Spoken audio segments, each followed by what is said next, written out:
A 1% improvement can help. If you can raise your field goal percentage 5%, that's a lot of percentage. Austin Daye, born June 5th, 1988. In anything you take seriously and decide to invest in, there'll always be the risk of it not turning out the way you envisioned. It's a chance you take because you can see the light down the tunnel that excites you thinking of the possibilities. Those possibilities are the things that can be very misleading and hurt the making of a good decision if focused on too much.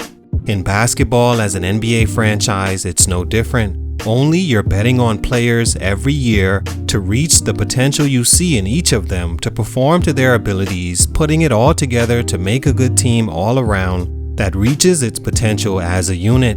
But as you know, sometimes it just doesn't work out as planned. The great thing about it for a team is they get to try again as soon as a year later, shipping the player out for some other team to figure how to make it all click while they place eggs in a different basket and the cycle continues. For the player, the more a team exchanges your basket can lessen your opportunities because as the saying goes, if you have the same problem with everyone, then the problem must be you. Today's feature was supposed to have been a part of the solution for the Pistons and the NBA's future in 2009 when he was drafted by Detroit one pick outside the lottery.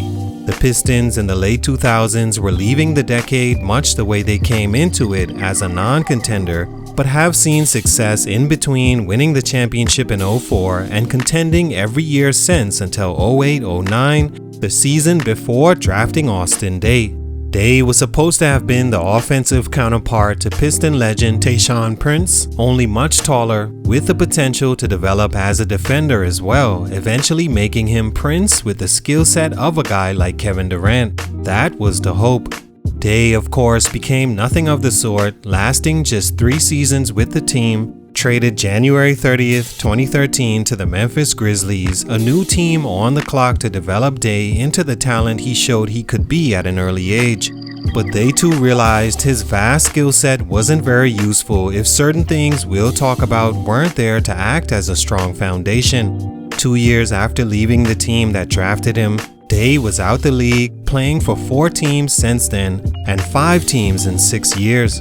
At 26 years old, most NBA prospects are borderline stars in the league, entering their prime after having signed lucrative deals to keep them around. At the same age, NBA teams had all given up on Daye, mainly because he never scratched that ceiling everyone talked about. A ceiling some saw as the next Kevin Durant build of slender but highly skilled, but for these reasons, those two had the exact opposite results. What happened? Let's talk about it. Salute to OS Sessions, B-Ball on IG for this request. It's your boy JC, Stunted Growth. Let's get it, man. Take a minute to like, subscribe, and comment on who I should do next. Austin Daye was a 6'11" small forward power forward from Irvine, California, son of former NBA player Darren Daye, who was slow to grow into a size that would make so many bet on his future. He was 6'3" as a freshman in high school that grew 8 inches by his junior year.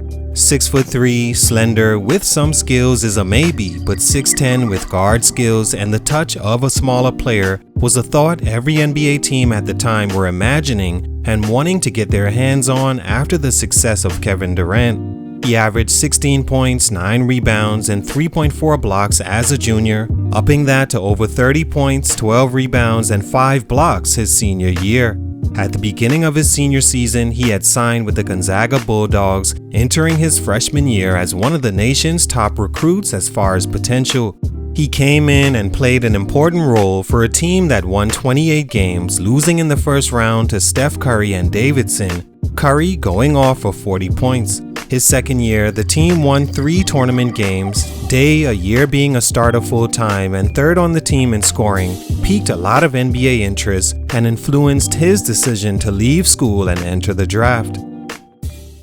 Stunt number 1, never putting on the pounds.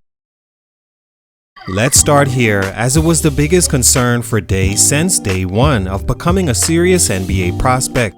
Immediately when seeing him on the floor, it glares at you that his frame could be a weakness should he make it to the highest level. The thing about judging weight and slender basketball figures is you never know how well a person moves or how their skills translate otherwise that can help them in ways they don't even need to be strong. Not every skinny player is going to be weak, first of all, and not all skinny players play a style where strength is that important. Biggest example being the tall, slender guy Daye has always been compared to Kevin Durant himself, the Michael Jordan of skinny tall players.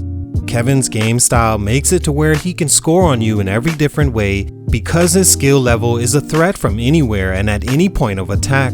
Off the dribble, in the post, catch and shoot, or slashing to the rim. It helps that he's also very strong considering he doesn't look it. It's one of the biggest differences between he and Daye. While they may look the same size, Daye played much weaker of a physical game and he didn't have the other skills to be a threat elsewhere. Coming into the league, every question he would answer was, can he add more pounds to his frame? Can he become more muscular and therefore be more ready for the physical NBA? And it stunted his growth that he couldn't soon enough. Matter of fact, he never added the necessary pounds to be a dominant small forward and especially power forward. In college, he hit it well with the oversized white tees under his jersey and a system built for his success, but in the league, the pounds never added up and caused teams to lose faith in giving him the opportunity to develop. Stunt number 2, the wrong mentality. I think Daye's mentality may have hurt his potential as much as anything and go hand in hand with stunt number 1. One huge reason Kevin Durant became the player he is instantly is because mentally he's a pit bull on the floor.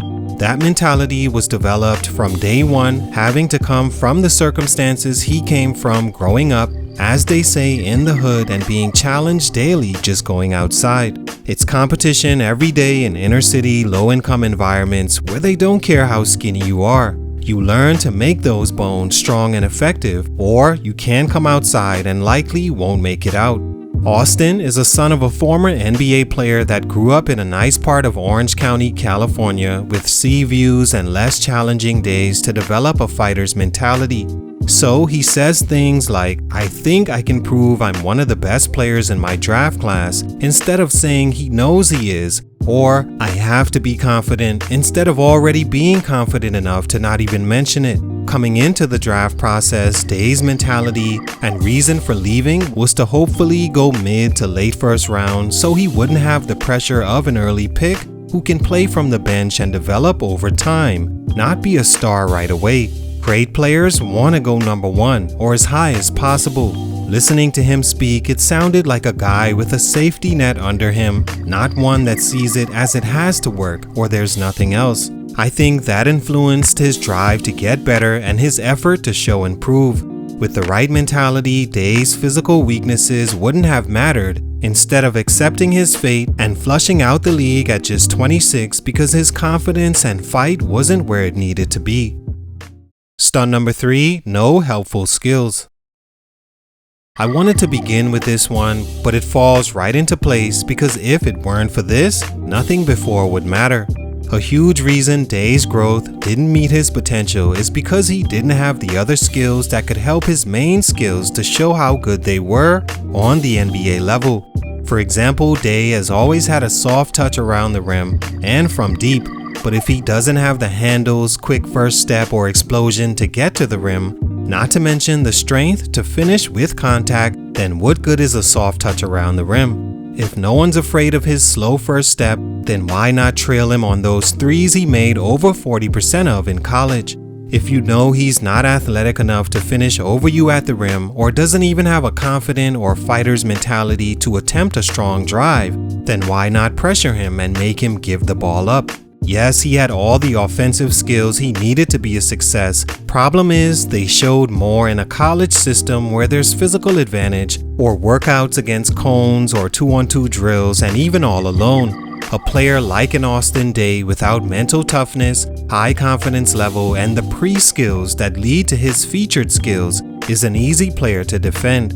Because of this, he couldn't find consistent minutes in the league for none of the 5 teams he played for, multiple times traded in the same season to different teams. All in all, Austin Daye was caught in a situation he was misfitted from the jump to be the NBA star many saw him as. High school is a joke for a 6'10 player with some guard skills, college as well in the right system, and youth to drive your potential. But when the muscle met the bone at the highest level, for these reasons, Austin Daye's growth was stunted. Salute, much respect. It's your boy JC Stunted Growth, and I'm out.